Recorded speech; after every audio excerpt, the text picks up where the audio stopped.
welcome to another episode of the Who Dat Jedi podcast. And here in the deep, dark annals of Foggy Gentili is sitting around my table once again is Dave and Fredo. Everybody say hi.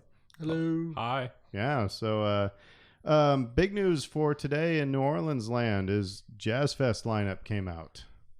Yes. Woo! So that was... Good lineup. Very good lineup. A lot of us sitting there clicking refresh, like we're trying to get Comic-Con tickets because we want to know who's coming. But what acts are exciting you guys? The one that went up top of my head the moment I saw it was the Wu-Tang Clan featuring the Soul Rebels.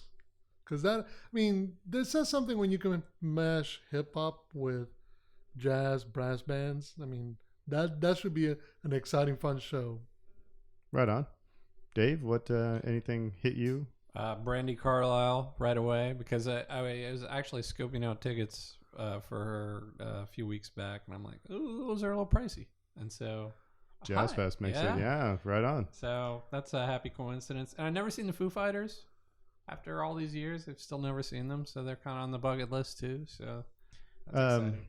For me, well, first of all, I made the comment that it was like my wife's iPod got invited to Jazz Fest. I mean, it's like so. Now we're having to, you're gonna buy like push money around to make sure we can get to what we want to. But the one I'm really looking forward to is actually probably one of the more obscure ones. Is they're called Ranky Tanky, and it's a jazz group out of I think North Carolina, South Carolina. And actually, my former boss sent me a text like in the summer. He said, "Have you heard of Ranky Tanky?" And no, and so I looked it up, and they're just a fun group. They sound like they could be from New Orleans. It's a mixture, like I said, of it's just really, really cool. So I encourage you to look at Ranky Tanky. I'm going to take a little bit issue. No, I'm not going to take issue with that because I'm going to take issues with other things later. I'll take issues with my Jazz Fest rantings as you are wont to do. Yeah, I don't want the Twitterverse to come after me, but I think it looks like a great lineup. A mixture of all sorts of styles. All these styles are derived from jazz. That's what people, when you talk about Wu-Tang Clan, you talk about Lizzo, you talk about the Who, even all of them.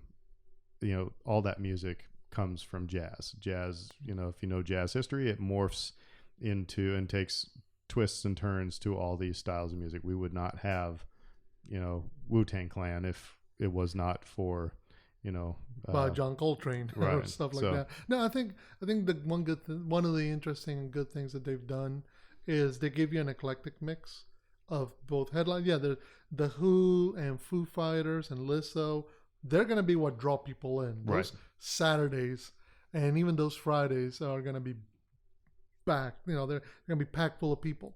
But what happens is that also gives you opportunity to go find an artist, to discover somebody like Samantha Fish, to discover maybe an old jazz. You go to the jazz tent and discover an old artist that you never knew of. Well, that happened to Britt and I a couple of years ago. There's an artist that we just fell in love with, and all we were doing was getting out of the rain so we could see Kermit Ruffins do his Louis Armstrong set.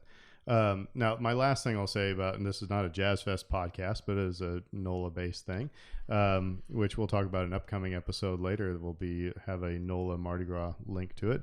But one of the coolest things, because I used to teach high school band, and in teaching jazz band, obviously teaching the history of jazz, and the first group to ever record. The first recording of jazz music that was, I guess, marketed and everything was the original Dixieland Jazz Band. Mm-hmm. And here, I think it was our first Jazz Fest here, and Brittany and I stumbled into the tent with the original Dixieland Jazz Band, and the trumpet player who was heading up the group was the grandson, I think, of the original trumpet player for that group. And immediately I sent a text to my former assistant band director, and I said, "Rick, you're never going to believe this." It was that connective tissue was just, it wasn't even 6 degrees, it was way cool. Well, that's one of the things that's always fun about Jazz Fest is you see the new generations of the old legends. Like there's going to be a tribute to Art Neville headlined by Aaron Neville. Yeah. Meanwhile, Ivan Neville's and some of the other Nevilles have their own side projects. They're all playing at Jazz Fest. So, it's very much musical generations playing and during this event that makes it so much fun. You go to like the gospel tent, for example, and just bathe in that for a while. You're like, I need to feel get like you're out in the Blues Brothers. Yeah. Exactly. I need to get out of the sun for a while. Let me go over to the gospel tent, and like you can just wander. And that's the best thing about it to me. It's like we have our acts that we really want to see, but you can just wander the grounds and drink and eat along the way. Yeah. That was so that was another thing I saw. It's real quick on Twitter. I almost replied back to it, but again, I didn't want to bring down the thunder. I'm a chicken on Twitter, but it was. I'm not going to say what organization it was or anything like that. But the headline that they were promoting through their Twitter feed was the best places to drink during Mardi Gras. And I wanted to reply back, you bring a cooler, fill your own stuff, and go wherever the hell you want to. Exactly. You bring your own hooch. You stand on the side or the neutral ground or sidewalk. It's like, what are you talking about? The only reason I go into the Avenue Pub, I will buy a beer with the Avenue Pub so I can get a bathroom ticket. Right. That's worth it to me there. But otherwise, I got a cooler of my own beer, and you go wherever you want. Walk up and down the parade route. If I wrote that article, it would be 4 words or 5 words: neutral ground side and sidewalk side. That'd be it. That's all you need, because you just go out there and you enjoy. You don't need to be hanging out in a bar the whole time. You bring your 6-pack, you make your Jello shots, you bring your flask, and you're good to go. Yep. So, and we'll be in a future episode be discussing we're going to be discussing the more nerdy side of Mardi Gras with the Chewbacca's crew, the intergalactic crew of Chewbacca's. Mm-hmm. So be listening for that upcoming episode. We're hopefully going to have a special guest to talk intelligently about that. Otherwise, it would be the 3 of us and our, drunken recollections of Chewbacca's. Yeah. Just waving and getting nerdy stickers and throws. Oh, it'd be fun. We should have, for a future episode, when we're at Chewbacca's, we should just somebody get out your iPhone and record live so that we can plug it in. Preferably not when anybody's in a fight. But anyway, I digress. So, hey, it's now that time for Star Wars trivia. I was thinking about today, we need to get a little clip of the Jeopardy theme that won't get us, in copyright, infringement. Put that over the top of these. But anyway, so every week we ask each other some random Star Wars questions on these handy dandy little cards and see who knows what. And it's that time of the night where I have to hold mine further away. So I'm going to start asking Dave, and we should bring in buzzers now. That would be fun too. Anyway. No, not really. Oh, okay. No. All right. So, okay. Who opens his robe with his left hand and draws his lightsaber to his right hand using the Force in Count Dooku's secret Geonosian hangar? Give everyone a second. I drew from the easy pile. That would be Yoda. That would be Yoda. And that was one of the best scenes. That's the thing when people talk about fan service of the Rise of Skywalker. Yoda pulling out a lightsaber in episode 2. Yeah, that's going to be hard to top. That's ultimate fan service. And I didn't care that he was leaping around like Kermit the Frog in Muppet Treasure Island. I remember I was at Celebration 2 and they showed a little bit of that Yoda fight scene and the place just went nuts. Yeah, all I could think of when it happened and the audience exploded was pro wrestling.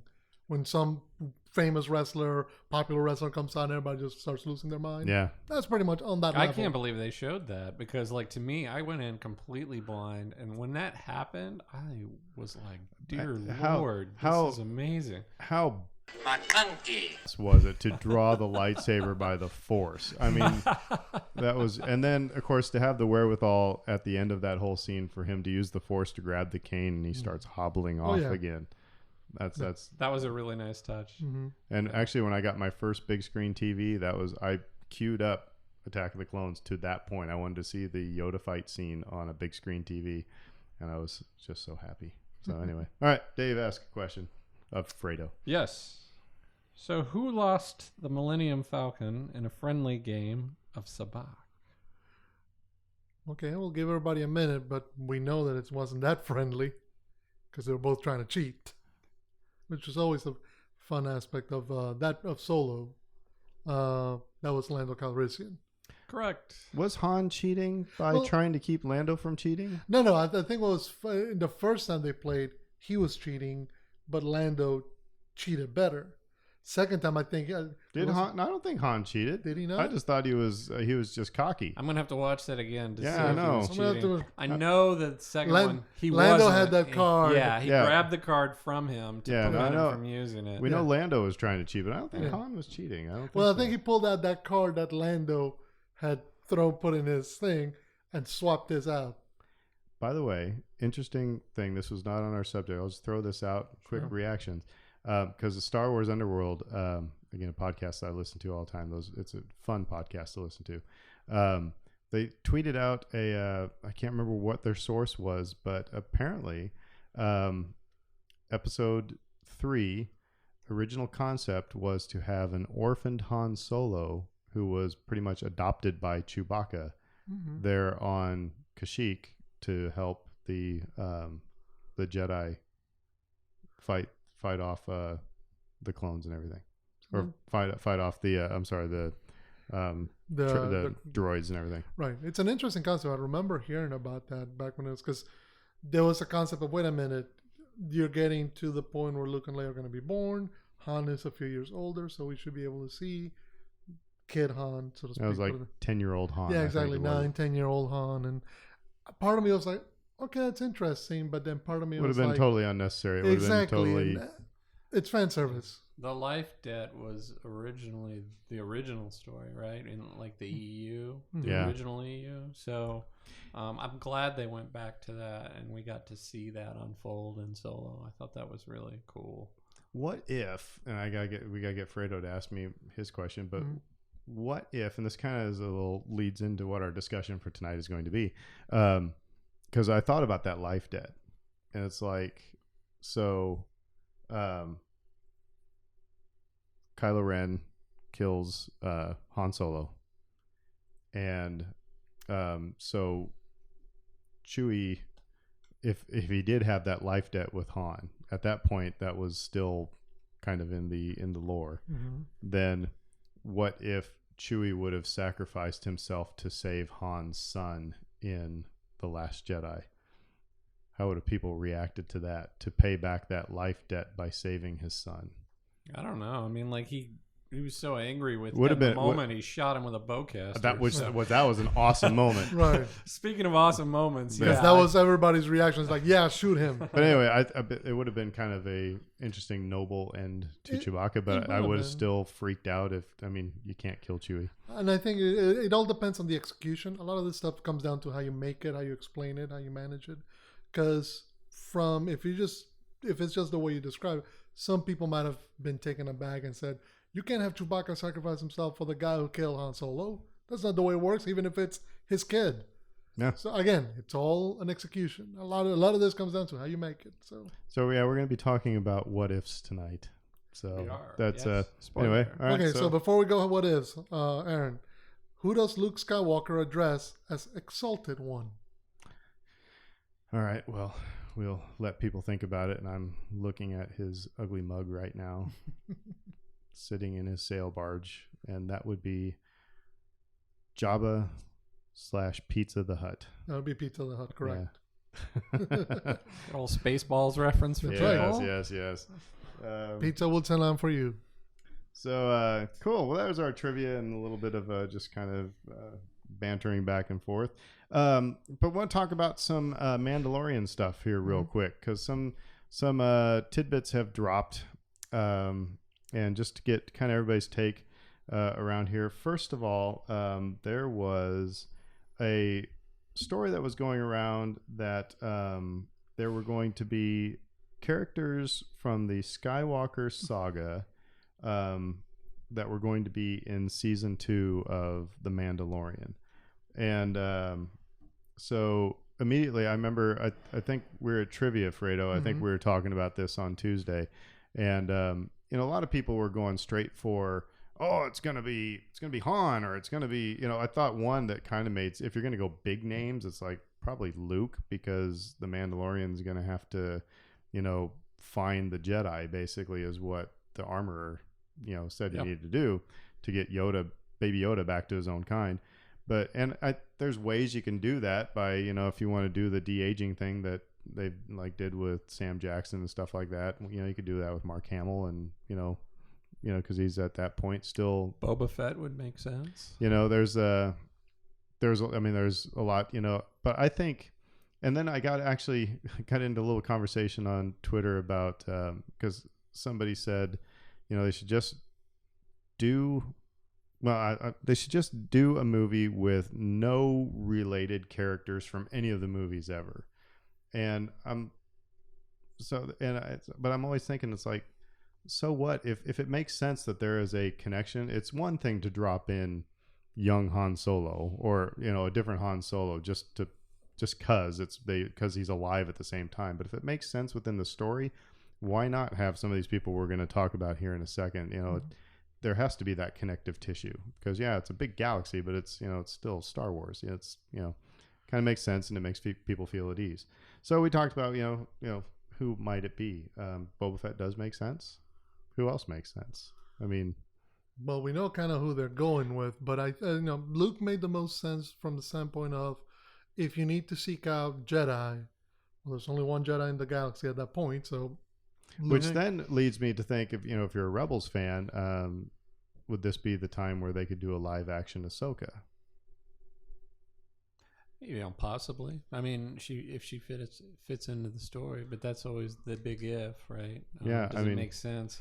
I was thinking more Rebellion soldiers. I mean, I'm sorry, that's not a Skywalker saga character, so I call foul on myself on that one. But we've got Cara Dune, who's looking for action, right? And that's a lot of her plot, which is there's no war, so what do I do with myself?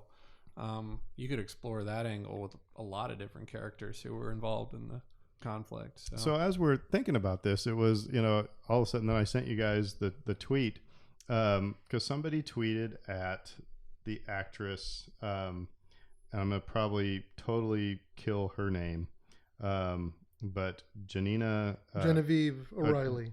No, that's a different one. Oh. Janina Gavankar? Gavankar. Yeah. She was in Sleepy Hollow, the last season of Sleepy Hollow. That was a fun series to watch if you didn't watch that. But she also lent her likeness and her voice to a character in Battlefront 2, which I haven't played Battlefront 2, but she's a TIE fighter pilot. She is a TIE fighter pilot / lieutenant in the Imperial Army at the last days of the Rebellion. And from what I understand, she's there on Endor and looks up and sees the Death Star go boom. Oh yeah, well, not just that. She is actually, her father's supposed to be kind of one of the admirals or generals of the Empire, and he's been put in charge of the contingency plan one of the contingency plans of the Emperor. Well, anyway, somebody tweets to her and says, "Is this true that you're going to?" Because said, well, the rumor is that she's going to be reprising that role of Iden Versio in The Mandalorian. And somebody said, "Is this true?" She said, "I don't know. You're going to have to ask Dave Filoni."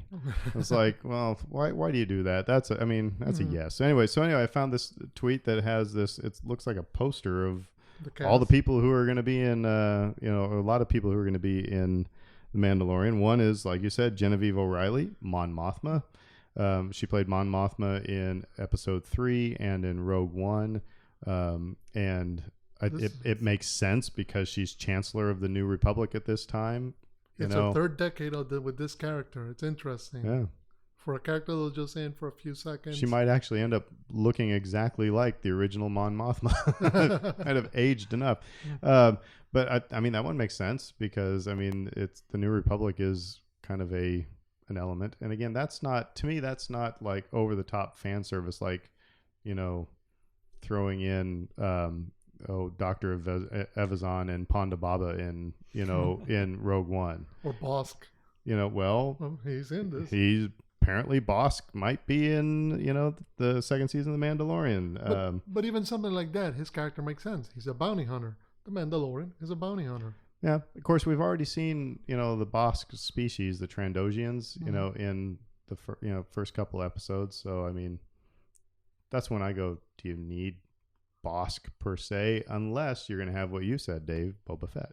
Right, that's another option for us. So, and we spent all that time. I think after that one episode with the cameo at the very end, we're trying to dissect who would that be, and so if we're thinking about original trilogy characters, Boba Fett may still make an appearance. I don't know, but not that I'm pulling for that necessarily. I think that would be more interesting if they went another direction.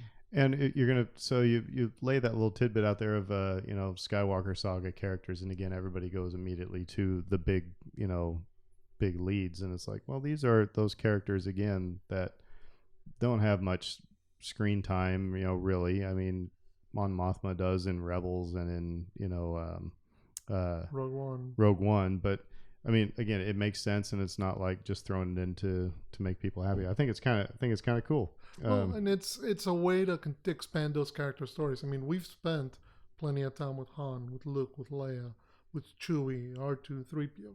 This is giving you the opportunity to kind of go away from them and explore, even if it's just a few minutes of what those other characters are doing that you kind of know but you don't, and getting a bit more of who they really are.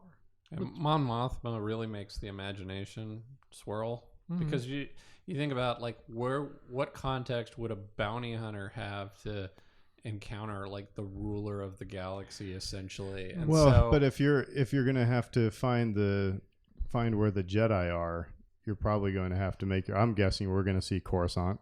I think if he gets to that level, if he encounters her, he will have to have gone through some crazy nonsense to have gotten to that point, which tells me everything's going to go crazy sideways. Well, interesting aspect about the Iden Versio character in the Battlefront 2 story sequence is that she does come upon and fights Luke Skywalker when she's an Imperial, but then later on she turns against the Empire, joins the Resistance, or does the Rebellion. So she becomes a fighter on the good side. So she does know, she has some history with Luke Skywalker, the Last Jedi. So there'd be maybe a clash there between Moff Gideon and Iden. Or he could also know about because she worked both sides, so she might have known some of the stuff the Imperial is, but she may also act as a conduit to say, if you need to find somebody who knows where Luke Skywalker is, you need to talk to Mon Mothma. That's a secret not everybody knows. She would be one of the few people in the galaxy who might. She could be a compatriot of Cara Dune too. And could also be. as well. Yeah. I mean, or former adversaries. One's right. a former shock trooper, one's former TIE pilot. Right. So, and this kind of gets into the another rumor that was out there was the next movies that are coming up were going to be set in the what they call it, the High Republic, and which is 400 years prior to the Skywalker saga. And so there is the possibility that you could still have Maz Kanata and Yoda. Right. So again, it's like you can, but hopefully I would like to see stories and see how it goes, stories without any of that connective tissue. Because I think, again, Star Wars is not just about, I've got to see C-3PO, otherwise it's not Star Wars to me. Because I was actually kind of a little torqued that they were in Rogue One. It was just shoehorned in because they had to be in. But, I mean, High Republic Jedi are running around everywhere. I mean, it would make sense that there would be a, adolescent Yoda. I don't know. Yeah, young. Well, if we're going by 900-year lifespan, subtract 400 years from that, he's only in his mid 500s. He's a very spry 500-year-old Yoda, so he's only reaching middle age for his species. He's not even to AARP status Exactly. He hasn't even gotten to his retirement benefits yet. But what I was thinking about was, this gives you an opportunity to expand on the Jedi lore so much. I mean, we got a glimpse of it in Phantom Menace. That was always the idea that George Lucas said, like, we've never seen a duel between the Jedi at their peak and the Sith at their peak. Well, this kind of gives you the opportunity to go nuts with all that, because you're going to have Jedi at their peak, at the apex of their power, the Republic at the apex of its power. So whatever conflict you want to throw in, you can hire the best martial artists, stunt people. You can go nuts with it if you want to. Yeah. That's what I was thinking. It's like, wow, imagine the action sequences you can put on this. Yeah, I agree with that. I that would be the one thing that would be exciting about that setting, right? Because again, it's a prequel. You know where we're headed. Certain people, it's set so far in the past that it's basically just Yoda that we would probably have. Maybe if anybody. Maz. Right. But yeah, you're like, well, Yoda's going to survive, right? But if he's not a main character, then that doesn't really affect things too terribly badly. But you're right. The stunt coordinating on something like that could be insane, and I would love to see more Darth Maul-esque duels. I always think back to HBO does a TV show called Westworld, and they were saying how all the stunt guys in Hollywood were desperate to get on it because they're like, they see that as kind of the tradition of old Hollywood, how, because they began making westerns on the backlots on the outside deserts of California. So the idea of riding a horse and falling off and getting dragged by the horse or shooting. So that was, the idea of being able to do that in the 21st century. Now with all the technology and all the stuff we have, kind of dazzled them and kind of made everybody want to be in it. And I'm just thinking, can you imagine if you can get all the stunt guys and all the guys who train with swords and all the guys who, from the East, from the Middle East, from Latin America, all the guys who grew up with Star Wars and say, you can be a Jedi in the middle of a Jedi battle. You know what movie I watched recently that takes me back to those like stunt roots of Hollywood, which is Mask of Zorro?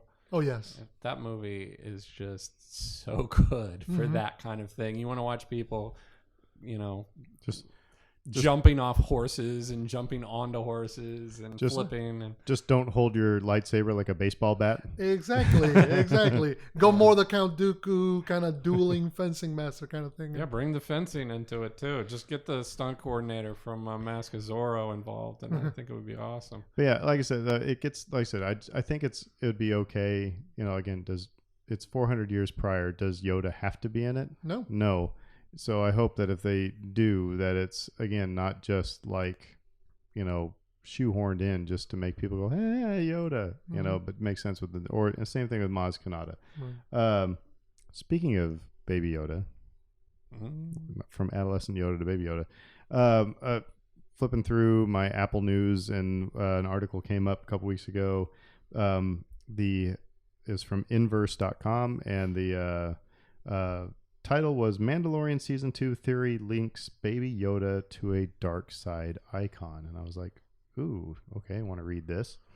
And so I'm gonna get into kind of the heart of the article. It says the gist of the theory, and I'm reading here from the article, the gist of the theory lies in the canonical Star Wars novel Master and Apprentice. It takes place, and this was just released back in May. No, it was just this past year. Okay. I mean, it just came out because they were talking about it at Celebration.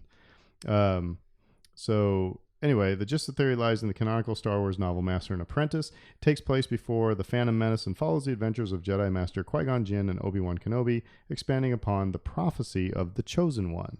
That's right. It's the same one that hinted at Anakin Skywalker would bring balance to the Force. In short, a previously missing part of the prophecy foretold a danger that could consume the galaxy. Here's what it said, and this is a quote from the book. The danger of the past is not past, but sleeps in an egg. When the egg cracks, it will threaten the galaxy entire. Which then caused a Redditor to come up with the theory that argues that Baby Yoda is the one in the egg. I mean, his carriage or his bassinet looks like an egg. So it said the coincidence, he said, theorists, and I agree with this, it's no coincidence at all that both these were being created at the same time. And we've already seen if they're going to be putting characters from a video game into The Mandalorian, or, you have to play Fortnite to understand part of the Rise of Skywalker. Force healing from the series and the movie. There's these connections. Said after all, Anakin and Baby Yoda were born right about the same time. Mm-hmm. And another theory suggests that the child was created by the Force to counteract Anakin's unnatural birth. That's again what's saying in here. Now, before we get your guys' opinion on it, I'm going to say the first thing when I hear this and I read it again, was I remember the South Park episode that they just kept saying, Simpsons did it. That sounds totally Harry Potter to me. It's like somebody took the Harry Potter prophecy and just replaced, Neville Longbottom and Harry Potter with Baby Yoda and Anakin. I mean, and I was actually fearful of the Rise of Skywalker, that it was going to be a Harry Potter film, even though I love Harry Potter. But but this, I don't know. I mean, and again, I don't know. What do you guys think of this? I mean,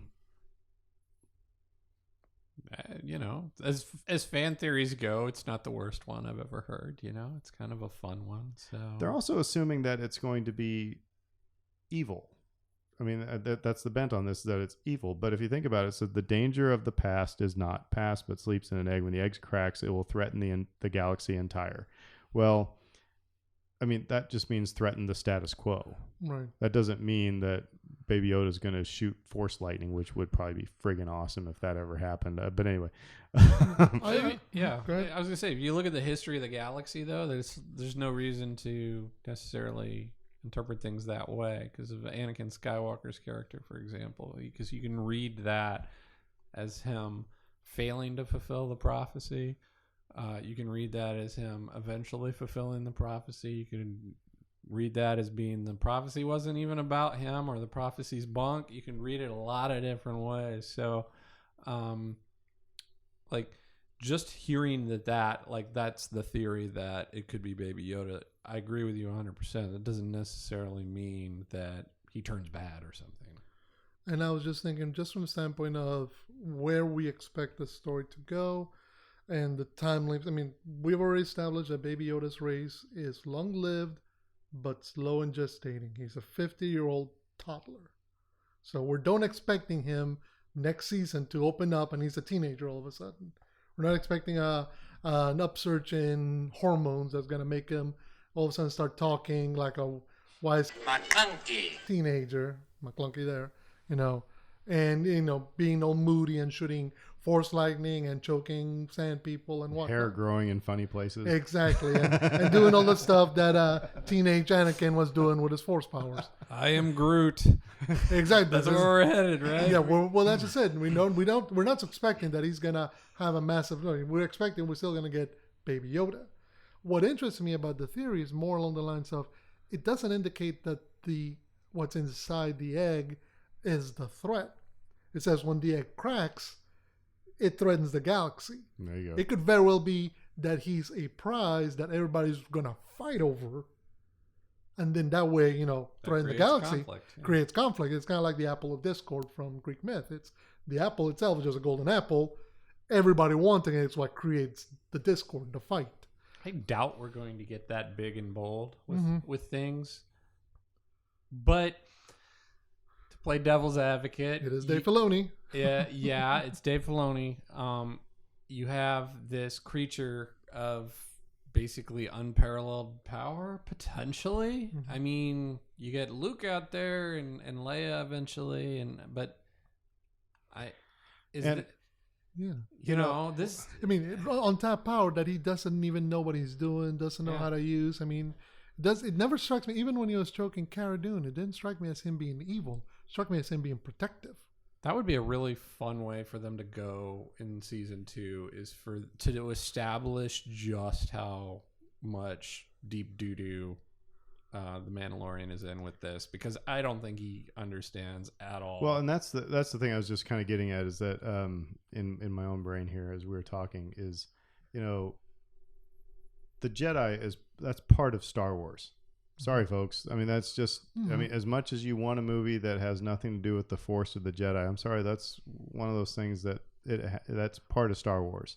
And that's why I like what the Mandalorian has done, is that they're talking about, a race of people, of Jedi, they're talking about they're used to be this thing, but they're all talking like, like my daddy used to tell me stories about it type of thing. And, or you have, Queel and the Mandalorian, like, what did he do? I don't really know. I don't get it. He saw, So, I think getting into the minute that they made that thing a Baby Yoda, you knew that it was going to have something to do with the Force and with Jedi. I mean, because otherwise, that's just part of Star Wars. Now, it doesn't mean that all of a sudden we know we're not going to have a bunch of Jedi wielding around, because the only person right now is Luke. And Ahsoka's playing around there somewhere. Right. And it is a double-edged sword, though, because this series, the reason it works so well is because it is a small sliver of the galaxy. You know, it's a very micro story centered around just a few characters. And, you know, introducing this element, you know, like they can get away with that for a while, but eventually I think it's, you know, if the child survives long enough, it's gonna blow up on them. Sorry, it was just a tweet I think that Britt saw, and I'm paraphrasing it, but I think it was talking about how the minute that we see Baby Yoda in the first episode, everybody forgets that at the beginning of the episode you had an alien playing a space clarinet to hail an Uber. Mm-hmm. Everybody forgot that part. I remember watching when I saw that scene. I was like, "That's dumb." First of all, I was like, "Ooh, cool, a Garandon." And then he went, "Ooh," and I was like, "Oh, come on!" And it was Space Uber. And I was like, you know, I was a little grumpy, but then all of a sudden, then I was sold by Baby Yoda, and you know, we forgot all about it. But. I was gonna say, to go to Dave's point, I was thinking back to season 1 of Game of Thrones, where we don't see battles. You see people preparing for battles, and then you see the aftermath of battles, because they didn't have the budget for it. It hadn't become the cultural event that it became. Later on in the years and the seasons progressed, we started getting more battles, bigger battles, whole episodes devoted to nothing but gigantic battles, which, yeah, it increases the prominence of the show in a certain level, but it also increases the pressure because you have to deliver a new and different kind of battle, so to speak. Mandalorian doesn't strike me as the kind of show where we're going to all of a sudden end up in like the kind of battles we're going to get are the kind of battles that we've gotten in this season. A few groups on this side, like the Stormtroopers and the Death Troopers and Moff Gideon versus a group that's pinned in, or the Mandalorians come out of nowhere and help out for a little bit. Well, it's going to be mostly a shootout. It's not going to be armies getting together. That prophecy denotes and to your galactic element. Your point earlier, how, you know, it kind of just unleashes holy hell, you know, by opening that, you know, that egg, is because, you know, so if the Empire, the remnants of the Empire become the First Order, and there's remnants of the Empire that knows that Palpatine is still alive, and I do believe in the speculation that, again, the Doctor is Kaminoan. By the way, that's the first character to ever wear glasses in the Star Wars universe. They broke a George Lucas rule there. But anyway, I can get away from that. But I think they figured out how to, or maybe there's a possibility to harvest the midichlorians to keep. I think there's going to be a Palpatine link going on here, because we know where we're going with the Rise of Skywalker. And so that, again, everybody's going after the baby because, you know, especially on that side, and that's going to bring the First Order what if Palpatine wants the baby to train it? Well, I mean, it doesn't sound like that. It sounds like they just want to harvest them. Yeah. But yeah, because if they wanted to keep them alive, they'll just grab them when they grab them and brought them. I think this show could actually connect a lot of the saga more so than the Rise of Skywalker did. Just because I think there could be some connective tissues in there. No pun intended. But anyway. They're in between 6 and 7, so. That was really the section of this universe that has not been mined at all, other than the future beyond 9, except for some of the EU stuff. Yeah. So like that whole time period is ripe for material. So I'm really happy that they set the series in that time frame. I agree. Mm-hmm. So we mentioned Rise of Skywalker, tonight's main topic, even though we've talked for a long time about Mandalorian, which is still cool. So Dave, what did we find online? What's the big drop this week? Well, the big drop was the script leak. And I say, you said this week, which this episode may not run until next week. So maybe it was last week that, but regardless, try not to confuse people. The script leak happened, and it was the original version of episode 9, the Colin Trevorrow version. And I think it's been confirmed by a couple of sources at this point that it was genuine and that it's the actual script that he had put together. differs wildly from what we eventually got, and people's opinions differ wildly on whether it's much better or much worse. And I guess that's our jumping off point. Yeah, just to go off, it started off as a YouTube clip that ended up on Reddit, where they denoted everything about 3 days ago from when we're recording this. It was eventually confirmed by AV Club, so there's at least an independent news source that said, yeah, this is all related to the draft by Colin Trevorrow and Derek Connolly. I'll also say that, again, one of the podcasts I listen to is Now This Is Podcasting, and Jason Ward. Mm-hmm. I don't know. He knows like everybody apparently in Lucasfilm, because like a lot of the spoilers that I was hearing earlier in the summer, and spring and summer and then I stopped listening to the podcast once fall hit, because I just kind of wanted to forget them. But a lot of the stuff he was reporting as well. And then they're actually talking in one of their recent, blog posts said, or one of their recent podcasts said, this didn't show up. Like, and I'll let you kind of go through what the synopsis was. But a lot of, like I said, a lot of his stuff was that leaks that he got were line up with this as well. So the draft is from December of 2016. So like a few days before Last Jedi. Actually, no, 2016 would have been Rogue One. It was a week before Carrie Fisher's death. Yeah. So right as Last Jedi's in production, they're starting to line up Rogue One. Episode 9.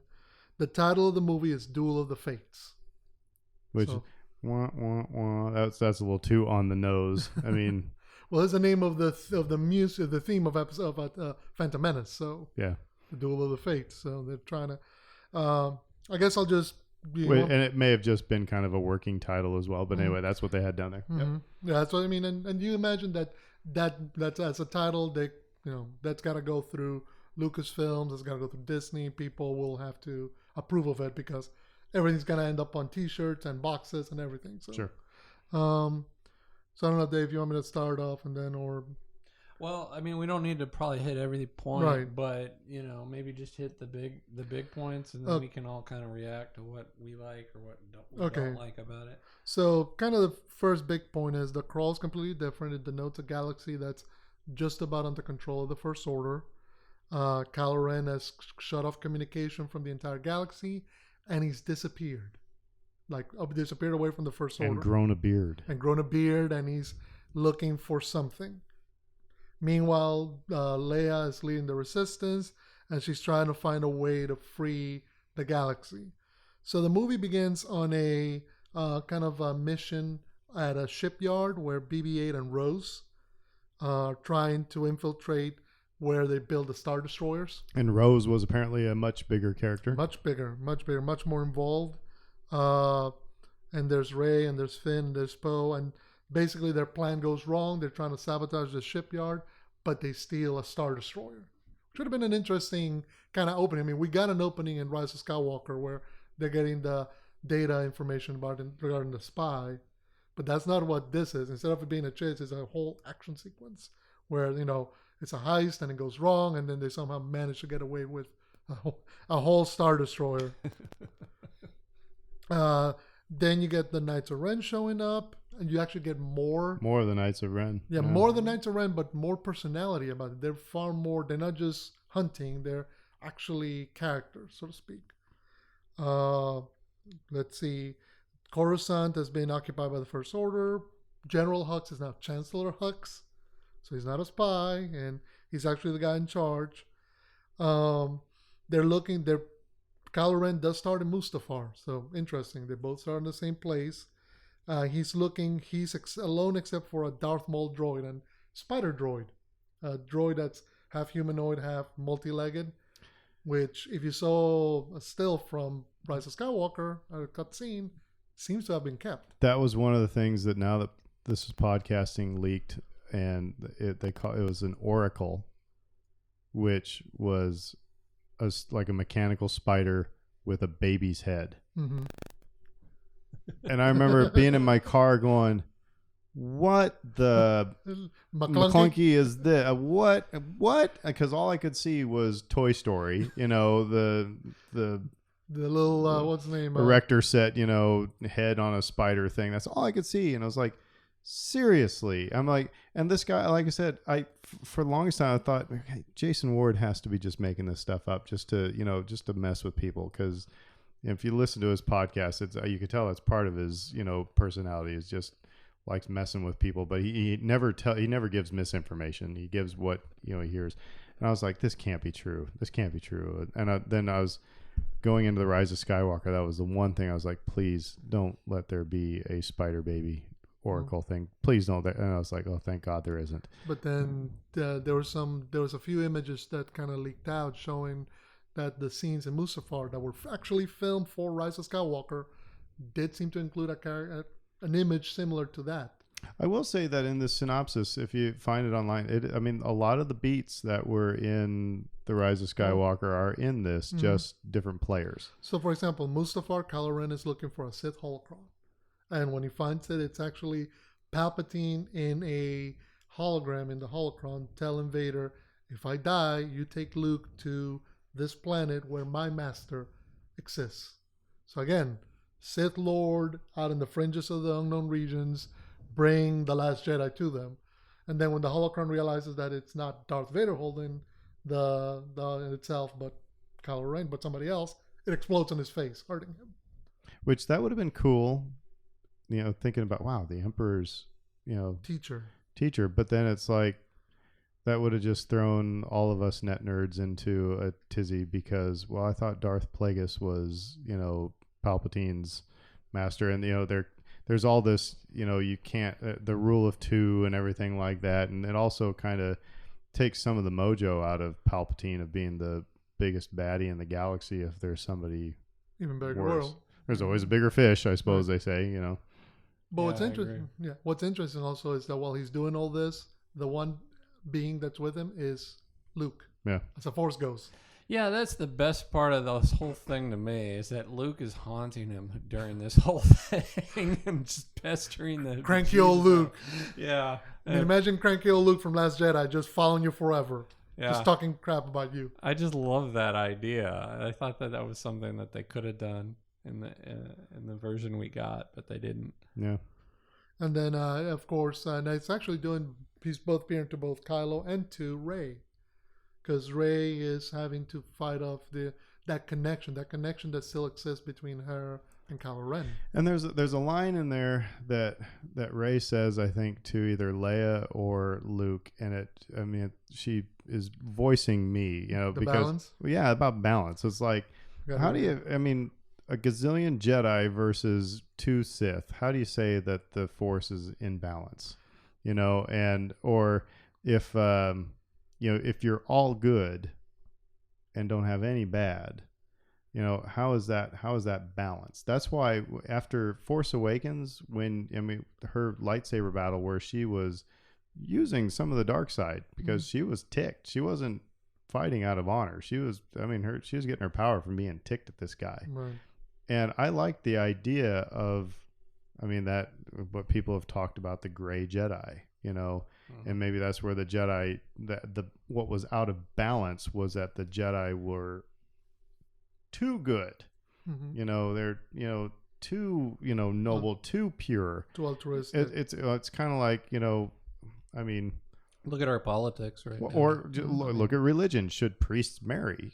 Should priests be able to have sex? It's like, do you not to get into that rabbit hole, but is it do we not allow people to be human? Extremism in any form is dangerous. And right. Again, that's where I go back to the political parallel. It's just like, okay, so there are probably some people who might be listening to this who are left. And there might be some people who are listening to this who are very right. Most people are somewhere in the middle. And so, like, to me, the gray Jedi has always been kind of an appealing thought based solely on that concept. But the line is Rey. As Rey trains training, she tells Luke, "Balance. The dark suffocates the light extinguishes the dark, over and over and over again. How is that balance?" Luke's reply is, I know that anger. My father had it too. And what I love is Rey's response is, so says my master and his master before him, and 1,000 other masters so eager to tell us how to live. Which is interesting. It's her first point of, her whole journey has been about self-discovery. Well, and it's rebelling against the church, is what I hear. I mean, it's, but that's what I'm saying. It's like her whole journey is, I don't know who I am. I've been no one my entire life. And now I'm finding this power within me, and I got all these people telling me who I am. And I got all these teachings telling me I must be this. And then she's rejecting it because she's like, wait a minute, this makes no sense. She's finding her own voice. So I'm trying to get it. So I will say so far, I like the fact that we go to Mustafar and we know we're at Mustafar because they actually, see Vader's castle, I think. Mm-hmm. Yeah. I dig that. I dig that Coruscant is involved. Mm-hmm. And then there's another planet coming up. Well, so basically the Resistance decides, okay, we are at our last gasp. We need to call the everybody back together. Rey finds if you remember in episode 3, the Jedi had a beacon underneath their temple that Obi-Wan reprogrammed to tell all the Jedi, stay away. Stay away, yeah. So she says, okay, we need to go there and relight that and recommunicate with the rest of the galaxy, let them know that we're still fighting. And see, there's an opportunity. They could have had, communing with, Ghost Obi-Wan, Ghost Yoda, and saying, hey, go to this place and get this thing. Just like Obi-Wan did in Empire Strikes Back. Right. Go to Dagobah, learn from Yoda. You could have had Ewan McGregor there saying, there's a beacon underneath the temple. I said it back, go and... so that would have been a good way to use Force Ghosts without being stupid about it. What are our thoughts on The Matrix Reloaded at this group? I like it, but I can see where its flaws exist, particularly in the middle. It's a movie that has a lot of ideas, but it doesn't know how to bring them together cohesively. There's a sequence in the middle of that film where the Merovingian is talking to them, and he's like, "You were told to come here, so you came." Now you're waiting. And now you're waiting for me to tell you where to go, so you can go there. Yeah. Somebody told you, and now I'm gonna send you on your way. Yeah, and that was just, I loved that so much because it does speak to the reality that a lot of us live. A lot of us are just sort of beholden to those kinds of things in our lives, whereas people are telling us what to do. So, okay, well, to go do it. Well, and it's a lot of quests. A lot of storytelling is quests. It's fetch quests. It's go here, do this, come back. Go here, do this, come back. An appropriate endpoint for the saga might have been breaking that down. Well, and if this was to bridge, to kind of link all of the movies together, and the whole saga together. I mean, I go back to, I like that we're at Coruscant. You could have done what we did with C-3PO, on Kijimi, on Coruscant. Could have gone to the underworld of Coruscant and found Zori Bliss and Babu Frick. You could have had that whole scene there. And what would have been was everybody went, oh, we're in Coruscant again. Cool. And then you're in that underbelly. It's a familiar place instead of making up another planet that is tough for people to pronounce. So then later on, they go to Mortis. Right. And which would have, instead of going to Exegol, where you have everybody in the theater going, what the hell is Exegol? You would have had the nerdy side going, they're in Mortis. And the other half of the people going, what the heck is Mortis? So it would have... you wouldn't have done any harm, and you would have actually done some good by having some of these familiar. And again, I know the galaxy is bigger and we need to go to other places, but if we're also in the confines of this one saga. So let's quit, like I said, creating. That's one thing reading through this. It's like nobody knows how to.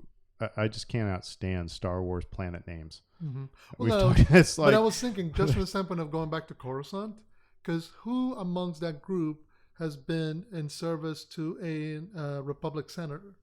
C-3PO. Yeah. So who knows what it's stored in his data banks of about how get into places, get out of places, passcodes, access codes, all the stuff that he R2-D2 as well. R2-D2 as well. They were both in the service of Senator Padme Amidala.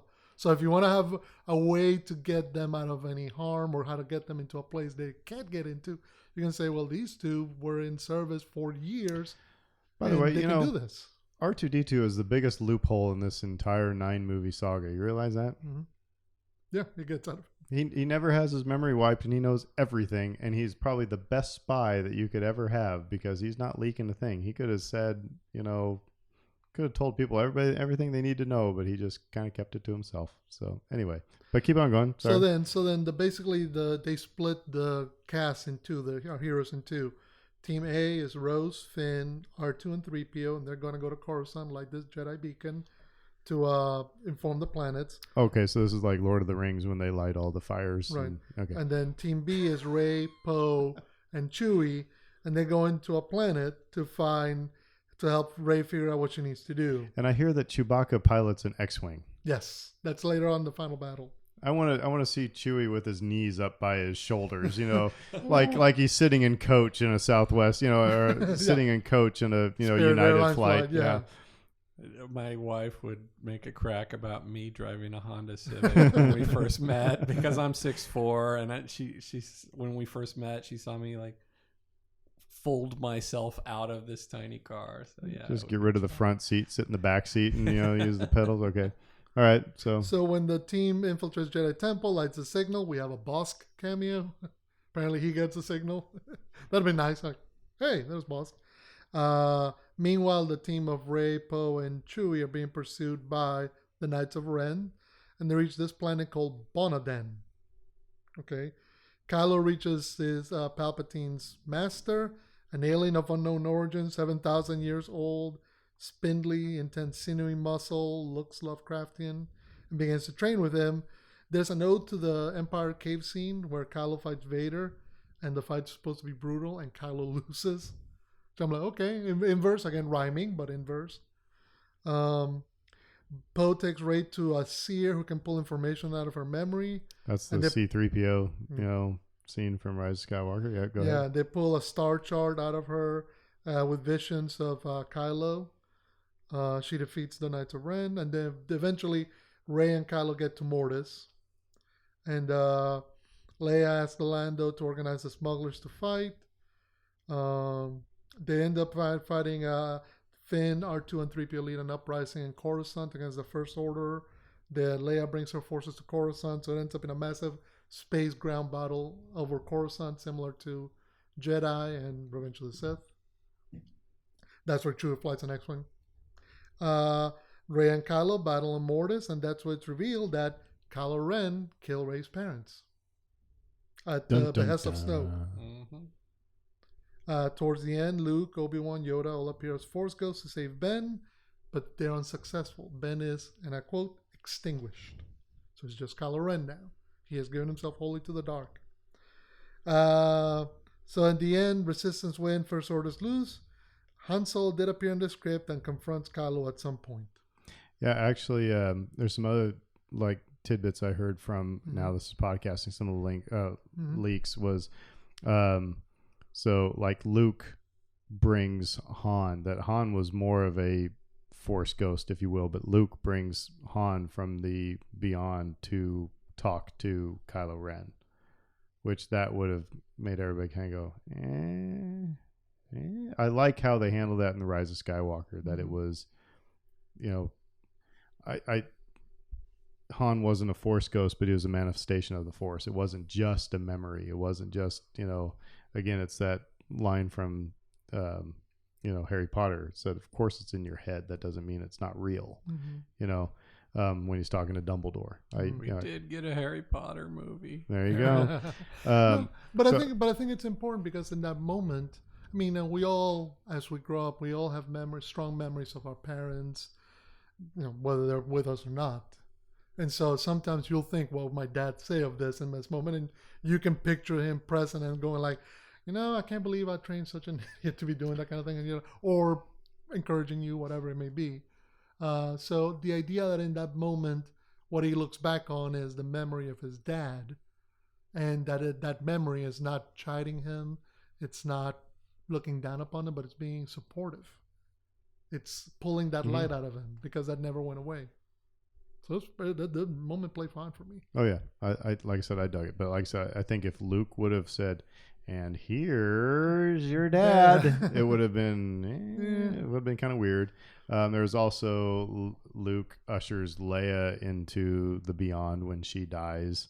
That was one leak that came out as well. So Luke is like the Force version of a doorman. Kind of. At a posh New York condo building. Kind of. Yeah, it kind of. So he lets people out. I was thinking like a gondolier. Exactly. Yeah. He's Charon, the Force Charon. So, I mean, like I said, a lot of things. It would be interesting to go back and, like I said, listen to all these spoilers and see what could have been.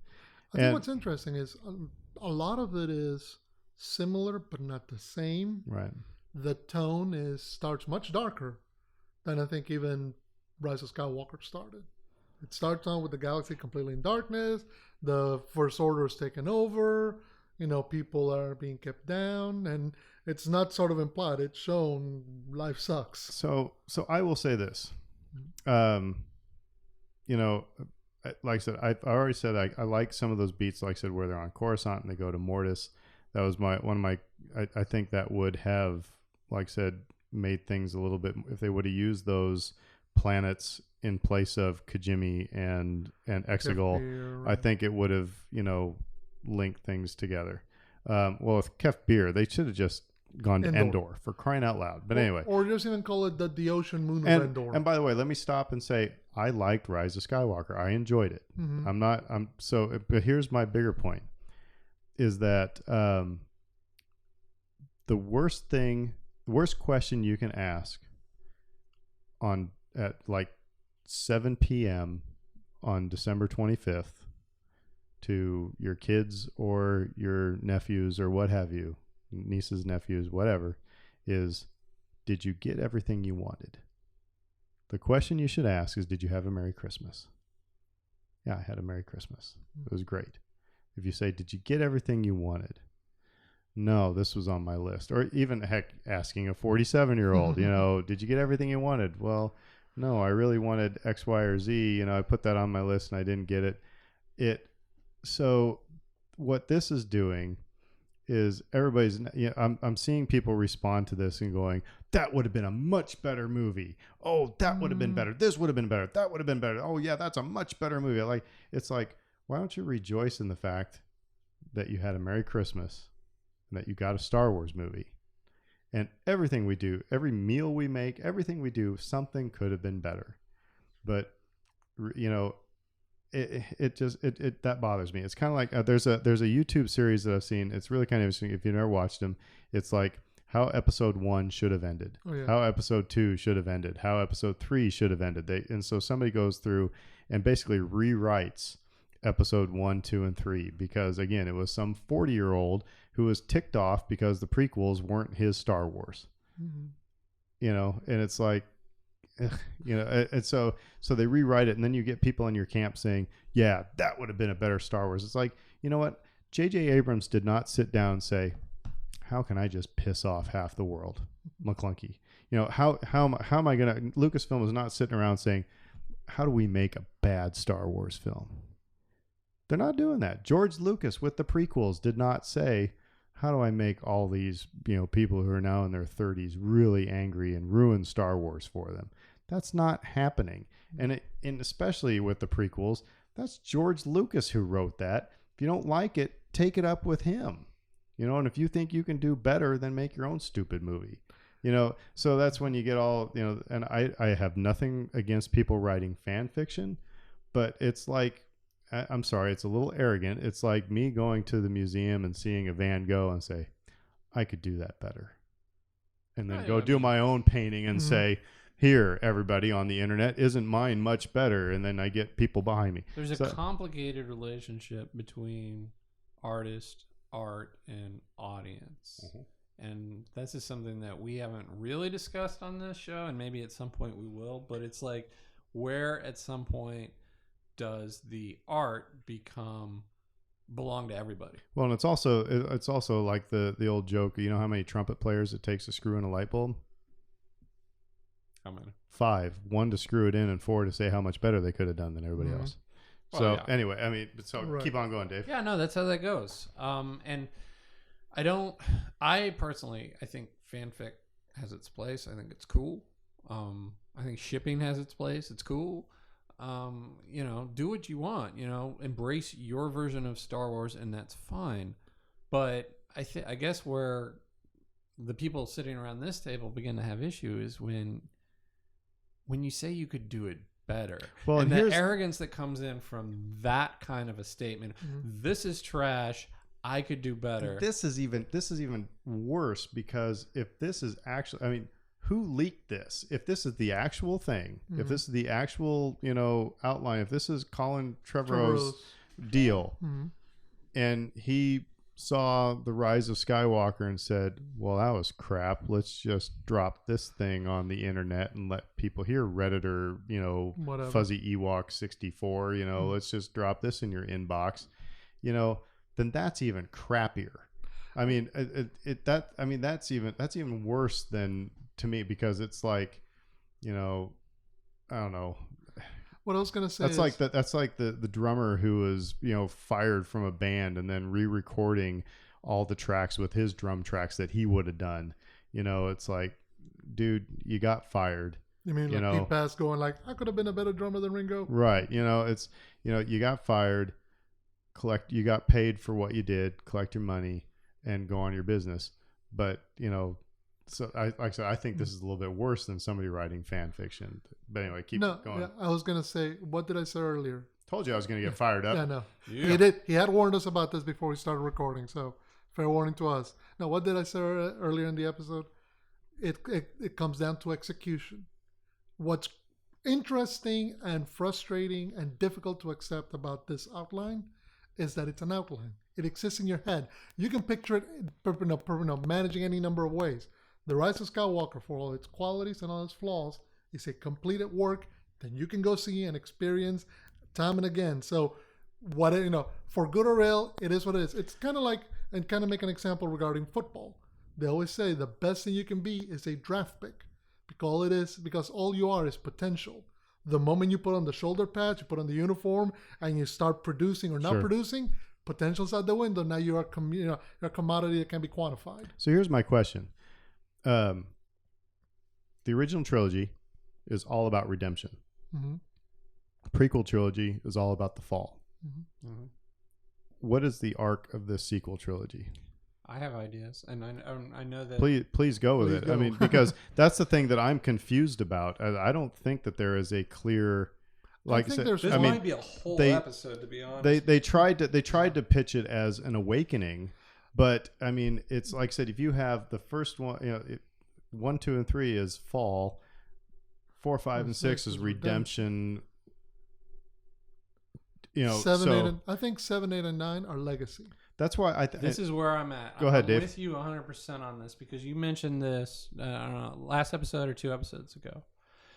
The sequels really differentiate themselves from the prequels in the original trilogy in how they deal with this topic of aging. And the first 2 movies in the sequel trilogy were very focused in on some of the realities involved in just that concept. We all age. What happens to us when we age? We lose people around us. We have regret about things that didn't go a certain way in our own lives. We begin to become inept, which is like a really hard thing to have to accept. I'm not as good as I once was. And so the first 2 movies in this particular trilogy dealt with those concepts and did it really well. This movie deals more with the legacy aspect of aging. It's like, what am I going to leave behind? Mm-hmm. And like, what is going to be my mark at the end of this thing? And so, you can look at basically any of the characters in this movie and apply this concept of legacy to them. Rey is our main character. She's worried about living up to the legacy of the Jedi and how to commune with them, but also about her last name of it when she discovers what it is and what that means, and how does she carve out her path within these limitations that are in front of her. Palpatine, our main bad, it's all about legacy for him. Like, I mean, I'm dead. I don't want to die. How do I maintain this grip that I have established? I don't want to let go of this grip. So you go down that with Palpatine. Kylo Ren fearing for having to bear the weight of the legacy of his parents, of the Jedi, of everything that he's grown up with. Of the Sith, his grandfather, his uncle. He has everything weighing down on him. You can begin to understand just when you think about legacy and what he's facing, why he might crack. I agree with you. Finn and Poe constantly getting hit in the face with their past in this movie. And I think that's intentional too, to kind of like reinforce this idea of, your choices have consequences and they will live with you forever. The things that you have done before will follow you eventually. And so I think as an extension of the commentary on aging that we got in the first two movies, this movie works within that construct. And I like, again, just putting in that one word, you've sold me now. Thank you. Because that one word, because if you say that, again, 1, 2, and 3 is about fall, 4, 5, and 6 is about redemption, 7, 8, 9 is about legacy. I like that. Yeah, because if you look at it from the first scenes or from the first interactions we get from Force Awakens, we're told that the First Order kidnaps children. They're literally taking the legacy of other peoples and other planets and making it their force. They're brainwashing them. They're putting them to work. And that awakening that's happening to them is them rejecting all this training. People like Jana, people like Finn, and coming to terms with what happened to them. So it's all throughout the sequel trilogy of how all these people live in the shadow or come out of the shadow of everything that came before. And how do those characters that we grew up with recognize that their time may be coming to an end? And because for a lot of them, that was the difficulty, is coming to grips with that anxiety of, well, I didn't do everything I thought I was going to do the way I thought I was going to do it, and it came out even worse. That's Luke's path. That's Han's path. Do you think Lucasfilm kind of put a hurdle in front of themselves by calling this the end of the Skywalker saga? Should they have just acknowledged that 1, 2, 3, 4, 5, 6 was the Skywalker saga, and this is something else? Because I think there are some people, I mean, as you listen to podcasts and you read the internet and stuff like that, and it's like, never read the internet when you have a growth or something like that. You're just going to find out you're dying. It's a tumor. Which by the way, if you've never seen If Google Was a Guy, yes. you gotta find that. It's college humor. But anyway, but I think a lot of people feel they were sold a bill of goods of this was going to, again, you're going to be satisfied. This is going to neatly tie up the Skywalker saga and bring it to an end. And I don't think it does. And especially at the very last thing that is said is Skywalker. She says, "I'm Rey Skywalker." Well, okay, we're going to be going on with the Skywalker saga is going to continue because we're still going to be talking about Anakin and Luke and Leia and all these things. I really do. I think they should have used again how Episode 1 should have ended. Just use those classic characters to get people hooked on new Star Wars movies, and then let them go off into the sunset. And because I think we would have been gotten a better story if we wouldn't have been so concerned with how Luke was going to go, or so concerned with how, these characters are going to be treated. It's like, now we got Rey, Poe and Finn. Married to the 3-film format. We could have done 4 films if we were rushed for time with Rise of Skywalker, which I think we were. Yeah. There are a lot of things to look at when you want to try to discern, is this, does this make sense? Do these 3 films make sense as part of a 9-film arc? And like, if you get into like the technical aspects of film, it begins to make a lot more sense. It's the thematic elements that you begin to struggle with and begin to think, and some of the plot, again, that word Skywalker and what that denotes, and it's like we don't have these specific Skywalkers as our main heroes. So it's like that's jarring and that's problematic, and I'm not sure. I can't say one way or the other whether they resolved that. But with all these things that we ask, like what makes Star Wars Star Wars, it checked those boxes. Sure. I mean, it really did, because like if you could go down like the John Williams, the big bold visuals, the Hero of a Thousand Faces, the Joseph Campbell influence, and like again, Rey is that version of that story told again. You know, that's another common element from each film, each 3-film arc. You have the hero's journey. Sure. And so it works as a trilogy. See, I'm pausing there for a second, because I disagree a little bit, and because of it's what I've said in past episodes, where if I could get in the DeLorean and go back, and when they're plotting out this sequel trilogy, because they knew it was going to be a trilogy, then knowing what we know now, somebody needs to go back in the DeLorean and say, if you're going to use different writers and different directors, then somebody needs to be calling some of the shots, because I do believe that Rian Johnson made a great Star Wars movie. And I'm not putting any blame on Rian Johnson, but here's the arguments I'm hearing. Some people say JJ didn't respect what Rian Johnson set up. Well, you know what? Rian Johnson didn't respect what JJ set up in The Force Awakens. He didn't. I mean, it's right. All these things that he set up in The Force Awakens, like I said, and I love The Last Jedi. And so now if we have, the bookends of JJ, if going back, it's like, okay, you need to play nice and you need to write an overarching story that's going to connect, because I don't really think these three connect all that well. They're three really good movies, but they're not.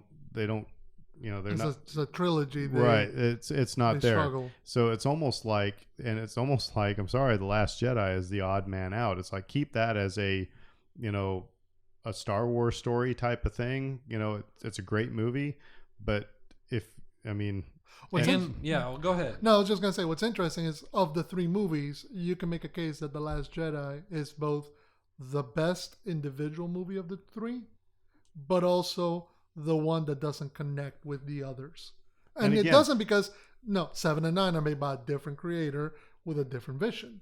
We've spoken about this, but I think the problem is, the moment you set about it, gave it to Rian Johnson and said, make your movie, and this is the movie he made, you knew what you got after 7 and 8. You needed to go back and say, okay, now how do we reconcile this? And by the way, I do not blame Rian Johnson for this. I do not blame J.J. Abrams for this. I blame, again, there's got to be somebody saying, J.J., we're writing your check. What you're telling me right now does not fit with what has come before. Or, Ryan, we're writing your check. I really like that idea of what you did there, but that doesn't line up very well, and we need to tweak this thing. I think that Lucasfilm was just so hands off. I think they were totally enamored with J.J. Abrams. They're totally enamored with Rian Johnson, and it's like, we're going to let them do their thing. And there's just too many cooks in the kitchen, and not one person that's saying, all right, Dave, you're burning the potatoes. Fredo, you're, It's like if you work in a kitchen at even the simplest fast food place. Somebody starts at one end making your burger, cooking the meat. So the next person's got to, put the buns on, or, it starts with the bun, you put the meat, put the toppings, put the condiments, and off it goes. Well, each person may know their part, but if they don't know what's coming before, what's going to happen next, you may end up with a burger that's got no buns, and it's a sloppy mess. I'll grant you that. I think, like, when you look at things like tone, and you look at things like pacing, plot, clearly, and that's a lot of what we're talking about here right now, which is the plot. Does the plot line up and make sense? You absolutely have a valid point, and I feel the same way. Do these movies connect? And I'm not sure. Could they have connected better? And they don't connect as well as the two previous trilogies do. But when I look at theme, and we talked about this theme of aging and legacy, I think that's a through line through all three films, and it connects the films so well. The concept of pacifism, we see that was the end of Return of the Jedi, and that was arguably the point of the whole freaking thing, which was, I can save my you father. almost had a McClunky. Right. I can save my father and the galaxy through love, right? And then he'll save me through the same act. And you look at each of the films, the subsequent films from Return of the Jedi, they all honored that idea. At the end of Force Awakens, Han attempts to bring his son back, right? And it doesn't work out for him, but he attempted to do it. Last Jedi, it's the same thing. And then at the end of this movie, Rey will not attack Palpatine because that's what he wants. She will not attack him. He ends up killing himself. Within the concepts of this idea of saving people with love and the theme of aging and exploring what that means, I think the trilogy is cohesive enough. And where it begins to like break down is like, how does the trilogy connect to the other two trilogies? And so like that to me is like the biggest mystery, and where there's probably a lot of room to explore and but decide. like I said, though, you sold me on that one. Yeah. I think when you said legacy, again, I remember, our friend Scott was total anti Jar Jar, and then I said to him, I said, Scott, if you're a 40-year-old, 30 or 40-year-old seeing Star Wars for the very first time, C-3PO is the most annoying thing you've ever seen in your life. Because he won't shut up. And so when you're 30, 40-year-old watching, Phantom Menace. Now, that being said, I don't need poop jokes, Jar Jar stepping in, Bantha Poodoo, But anyway, so, if you're looking, you so just like I turned his perspective on Jar Jar. He's not anti Jar Jar anymore, so right. I can put that on my refrigerator. But you sold me now, because that's what I was struggling with, was what is the point of this trilogy? Because it's three good films that don't seem to coalesce, and when you put that word legacy on it, I mean, you sold me on that. What's crazy so these movies. Thank you. Well, these movies in a way are made for us. I mean, the 40-year-olds that were so angry at the prequels, just because it wasn't their version of Star Wars or whatever. Well, what are we dealing with right now? We're dealing with mortality. And talking about, just the movie going experience. It's like we were talking in my living room. We've all seen Knives Out. Knives Out was just fun to watch. It was one of those things where I really didn't know. I knew it was going to be kind of a whodunit, but I had no preconceived notions. It just took me on a ride. And it was never once did I check out and like look at my watch, or, it was a fun movie. And I think what people need to do in the future, if I could give anybody any advice, is that when there's a Star Wars movie, just go to enjoy. Go have fun. Quit trying to analyze it and compare it to all the other movies, and just, enjoy. Or compare it to the other movies in a positive way, like trying to figure out like these kinds of connections. It's fair. It's fair to critique, different aspects. I mean, but I think people go in looking for.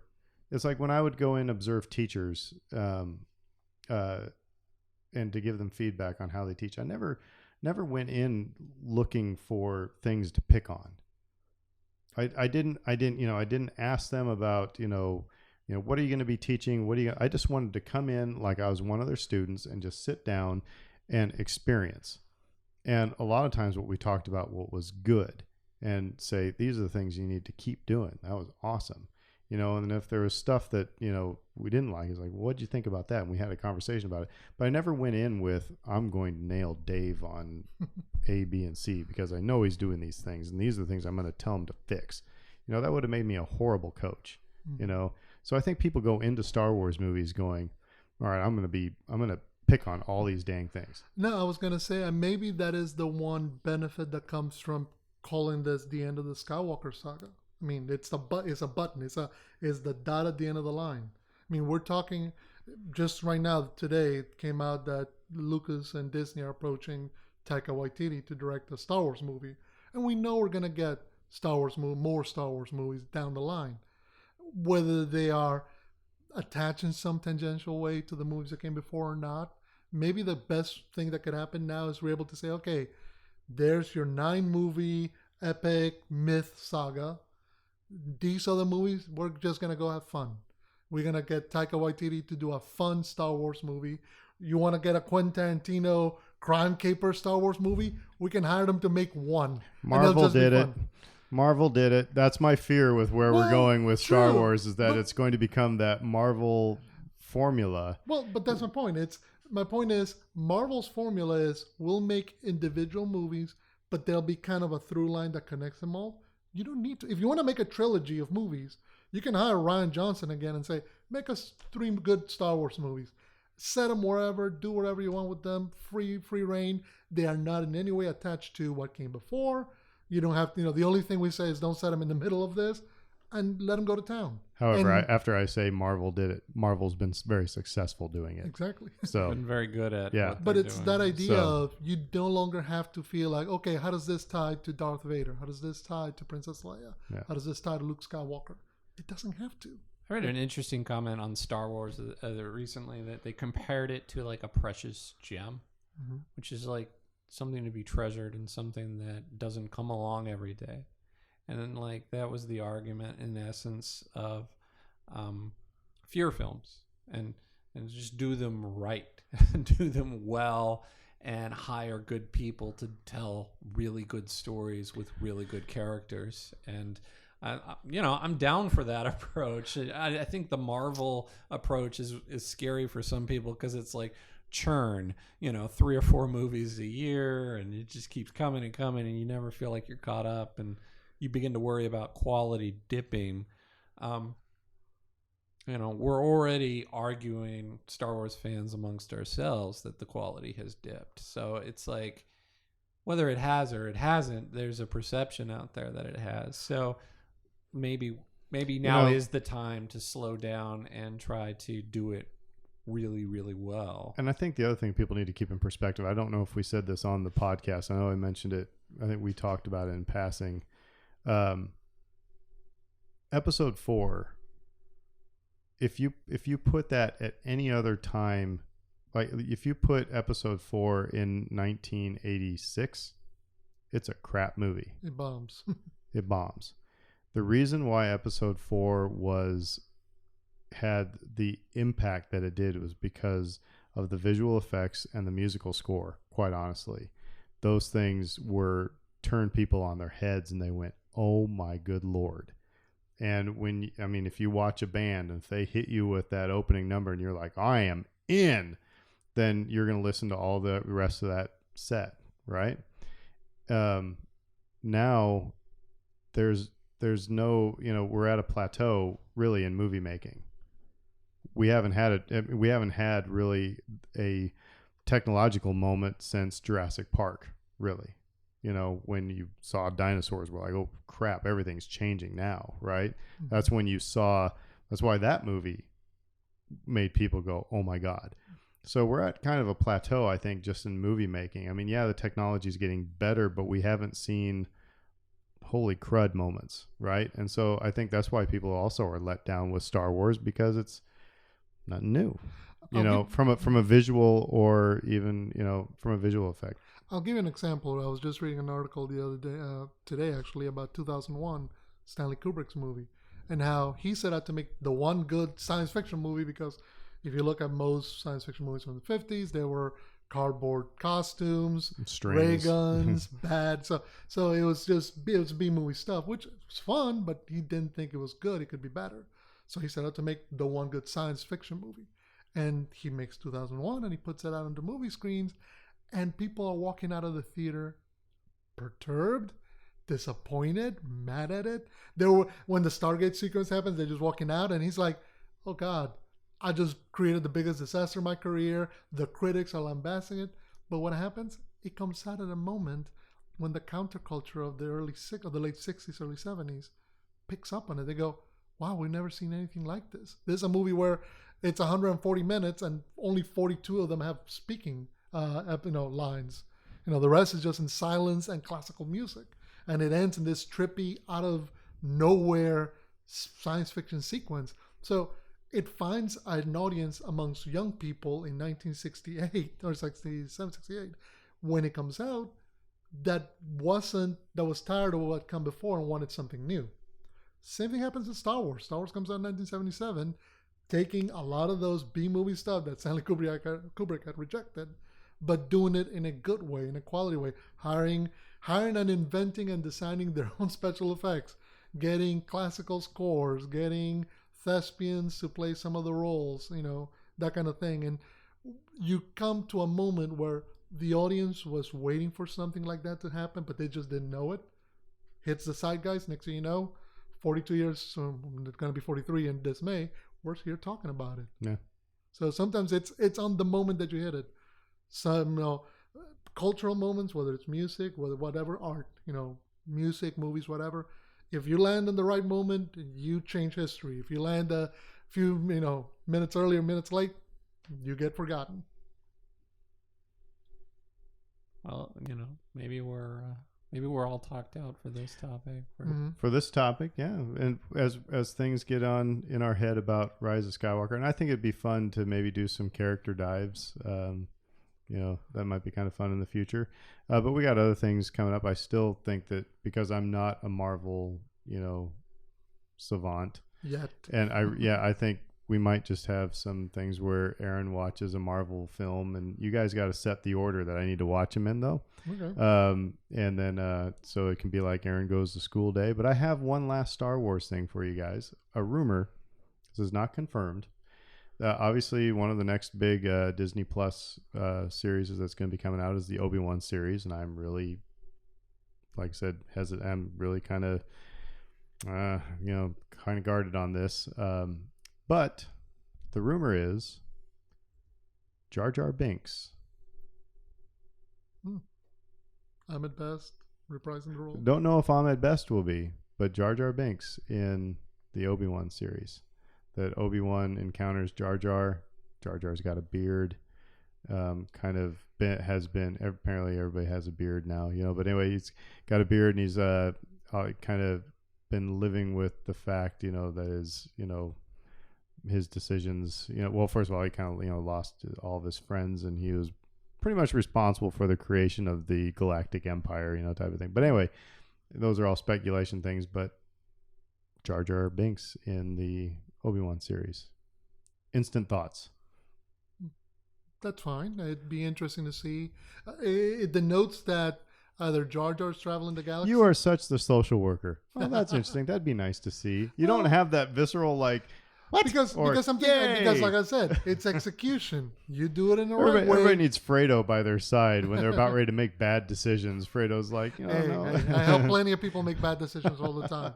I've heard plenty of things in my life that sounded like bad ideas at the time, but then they worked out. Mm-hmm. So yeah, that's one of those things. I agree with you. It really comes down to the execution. And the thing about that I'll say about Jar Jar is I'll defend him as a character is that a lot of people can relate to Jar Jar. Yeah, it's like I'm the klutz, or I'm the goofy one. I'm the goofy one who can't seem to get anything right, or I'm the screw up who destroyed the Republic. And that's a relatable character for a lot of people. Mm-hmm. So I'm not opposed to his return, but it would be a really interesting choice. Particularly depending on how they do it, like I said, on Tatooine, because he's been to Tatooine, or is Obi-Wan off planet? Well, those. I know are your things. feelings on that. You don't want him on planet things, at all. man. Again, this could go any number of ways. Of course, Obi-Wan's story is about failure. Mm-hmm. So, I mean, he is. he is the flawed, He's the one who lives with the regret for not he's the seeing flawed it. hero, Yeah, Jar Jar's his shadow in a way. Yeah. But I love Obi-Wan. He's my favorite. So more Obi-Wan. Jar Jar, okay. So, by the way, and one final thing, one of the great memes was it showed Rey burying the sabers in the sand at the Lars homestead, and then next frame is Ghost General Grievous digging them out. So he's got 2 more lightsabers to add to his collection. That was kind of funny. But anyway, all right. Well, I think we're talked out on this topic, and hopefully you enjoyed us here. And Friday we'll be dropping new episodes. Usually is what we're going for. You can find us on Podbean. You can find us on iTunes, or Apple Podcasts, whatever the heck they're calling. We're aging ourselves by saying iTunes, but put it on your iPod. That's right. And also Facebook, Twitter. Yep. So, and follow us all. And until then, we will say, who dat? Who dat? Who dat?